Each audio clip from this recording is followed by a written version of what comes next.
Hi guys, your Russian coach Arik is here. I love you. You are few courageous ones who want to read Russian classics in the original, and I admire you for that. So today I'm little hoarse, first of all, so please bear with me. But you will hear whatever you need to hear, that's fine. And we're going to continue with further Dostoyevsky, Маленький герой. So please open your printed materials. I hope you have them printed. If you don't, please open the link below this video. And today it's going to be a difficult lesson. I'll tell you the truth, because it's a depiction lesson.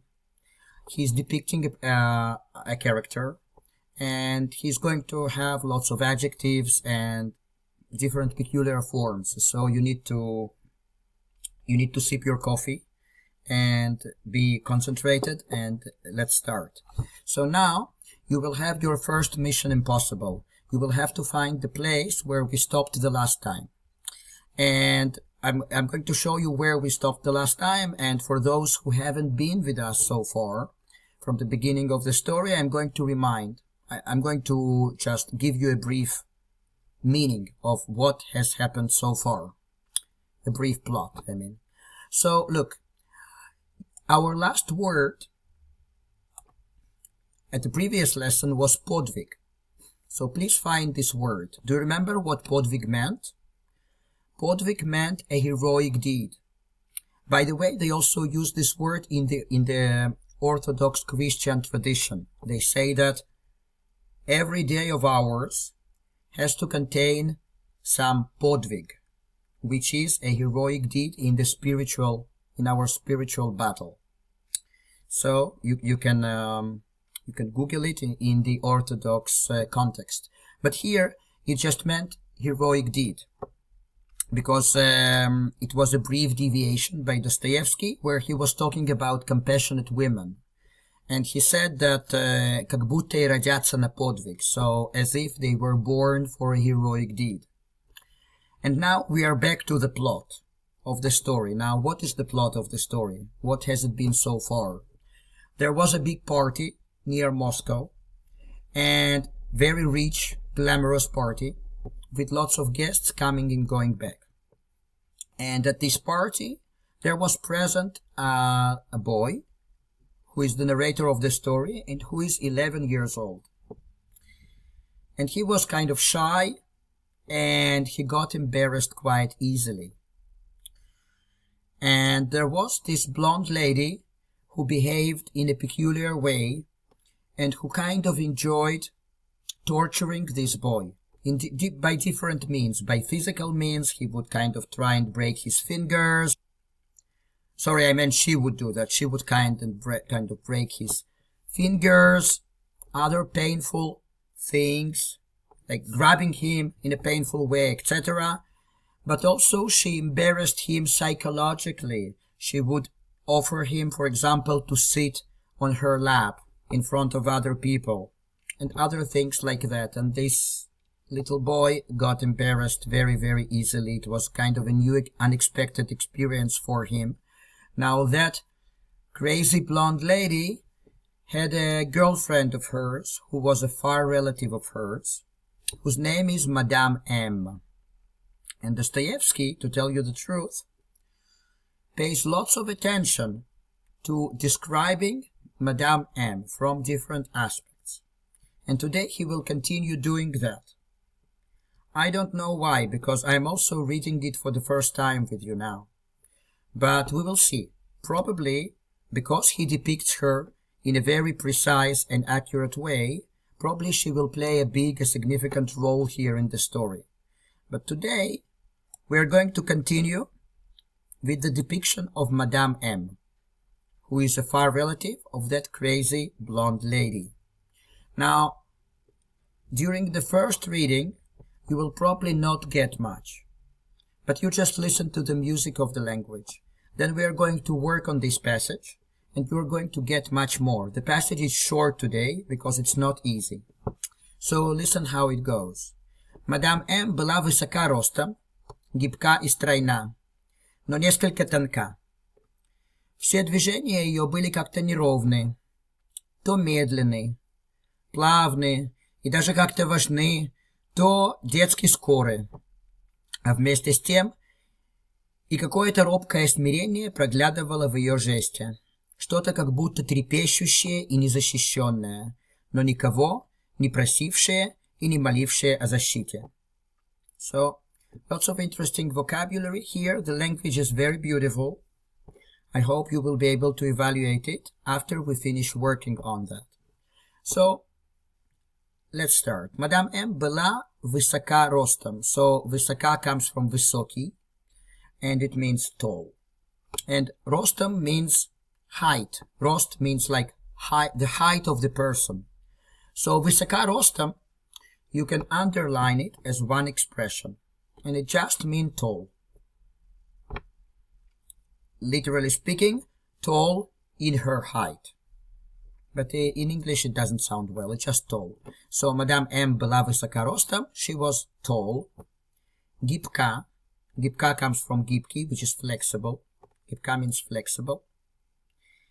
And стройна, so if you depict something, стройна comes from the word стройный or стройная.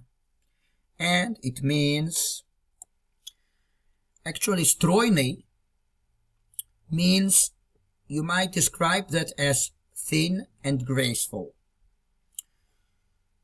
In the literary English you have the word svelte, S-V-E-L-T-E.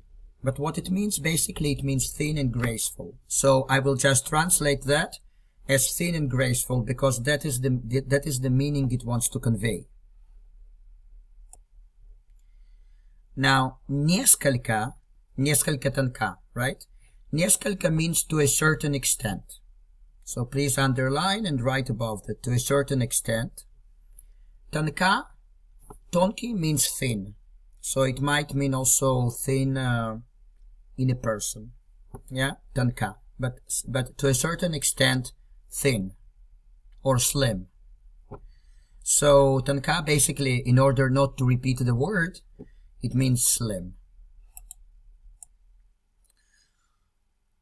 Okay, now just listen to this whole sentence and you will get it. Мадам М была высока ростом, гибка и стройна, но несколько тонка.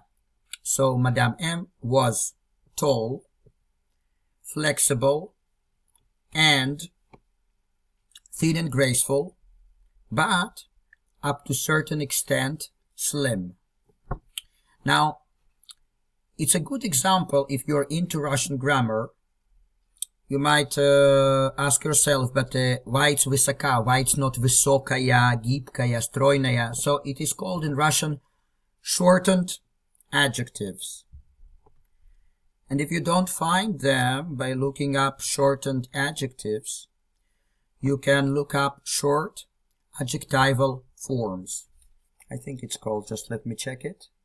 Short adjective forms or short adjectival forms, like that. So once again, the first sentence of today's passage. Мадам М была высока ростом, гибка и стройна, но несколько тонка. Madame M was tall, flexible, and thin and graceful, but up to a certain extent slim. And we continue now. Next sentence is very, very long, so we're going to break it into several chunks. Все движения ее были как-то неровны. So, движение means movements. So, все движения ее, all of her movements, были как-то неровны. So, неровный, ровный means flat, straight.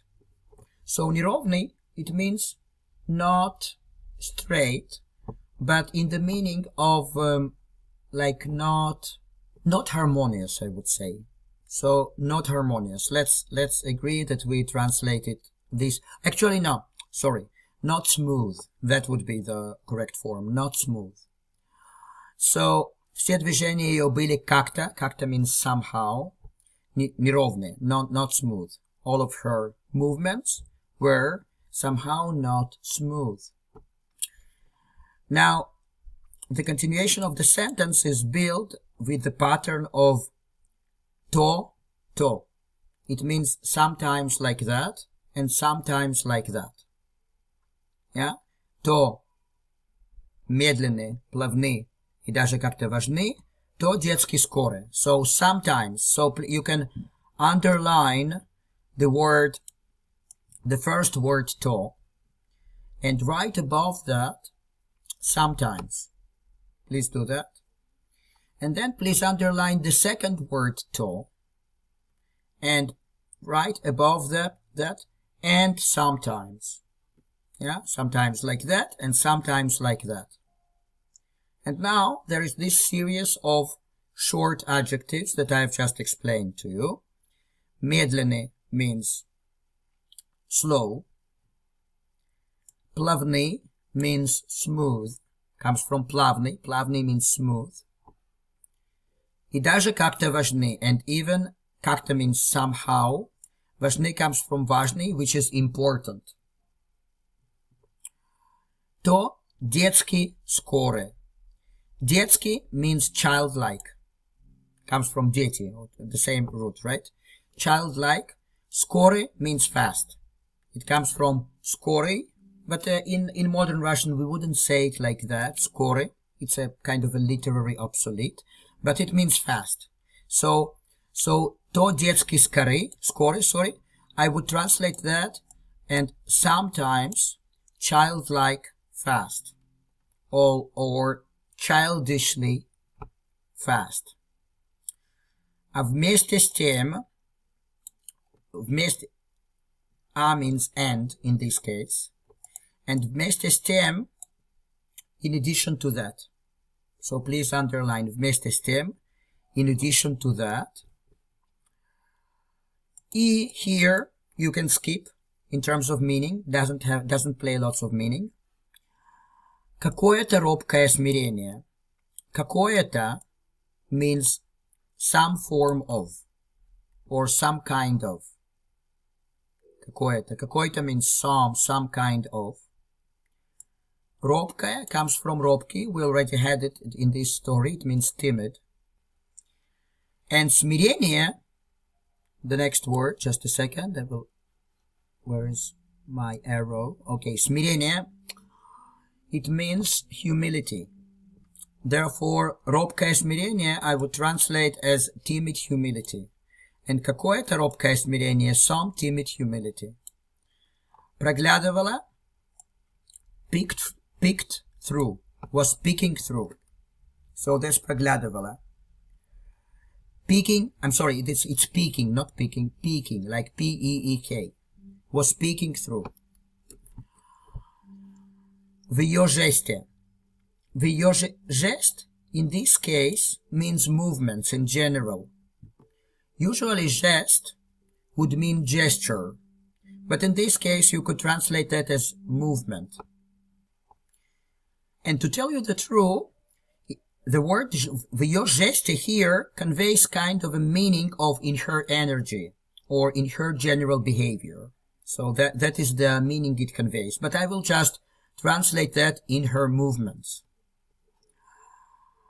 So let's read this part of the sentence so far. Все движения ее были как-то неровны, то медленные, плавны и как-то даже важны, то детски скорые, а вместе с тем и какое-то робкое смирение проглядывало в ее жесте. So all of her movements were somehow unsmooth or not smooth. Sometimes slow, smooth, and even somehow important, and sometimes childishly fast, and in addition to that, some timid humility was peeking through in her behavior or in her movements. So you see, it's much more clear now, correct? And then we're going to the second part of the sentence. Что-то как будто трепещущее и незащищенное. Как будто means as if. It's an expression. Как будто. Трепещущее, trembling. So please underline трепещущее, trembling. Незащищенное would mean unprotected. But it conveys the meaning, like трепещущее и незащищенное together conveys the meaning of fragile. But literally it would be trembling and unprotected. So, что-то как будто трепещущее и незащищенное would mean something as if trembling and unprotected.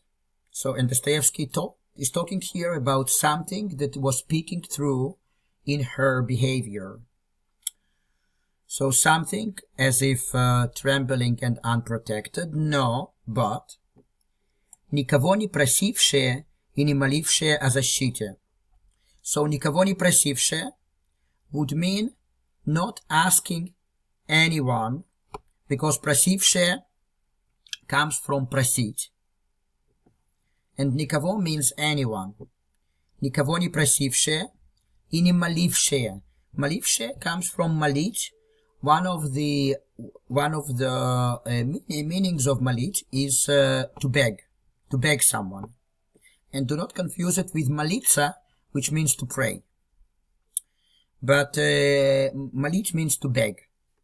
So, никого не просившее и не молившее о защите would mean not asking and not begging anyone about protection, because защита means protection. Do you remember? Незащищенное, защита. Can you see the same root? It comes from защищать, which is to protect. So, he is talking about this timid humility in her behavior, something as if trembling and unprotected, but not asking and not begging anyone about protection. Yeah? So that is the end of the sentence. Now, let's read again this long sentence all together, and you're going to surprise yourself big time with your comprehension, because it's not an easy one. And then after that, I'm going to read again this whole passage so that you can test your comprehension. But this one I'm going to read and translate. Все движения ее были как-то неровны. То медленные, плавные, даже как-то важны, то детски скорые. А вместе с тем и какое-то робкое смирение проглядывало в ее жесте. Что-то как будто трепещущее и незащищенное, но никого не просившее и не молившее о защите. All of her movements were somehow not smooth. Sometimes slow, smooth, and even somehow important, and sometimes childishly fast. And in addition to that, also some timid humility was peeking through in her movements. Something as if trembling and unprotected, but not asking and not begging anyone about protection. So how do you feel? Did you see the little miracle? Now, please test your comprehension. I'm going to read it again. And in the, below the video, in the description box, I'm going to put a link. You can just click on this link and do repetitive listening, because it will bring you straight to this part where I just read it without translation. So you can just listen to it many, many times. And if you still have difficulty with a certain sentence, you can find the place where I analyze this sentence, listen to it again, or maybe listen to the whole lesson again and then test yourself again. So look how it works. Мадам М. была высока ростом, гибка и стройна, но несколько тонка. Все движения ее были как-то неровные, то медленные, плавные, даже как-то важные, то детски скорые. А вместе с тем и какое-то робкое смирение проглядывало в ее жесте. Что-то как будто трепещущее и незащищенное, но никого не просившее и не молившее о защите.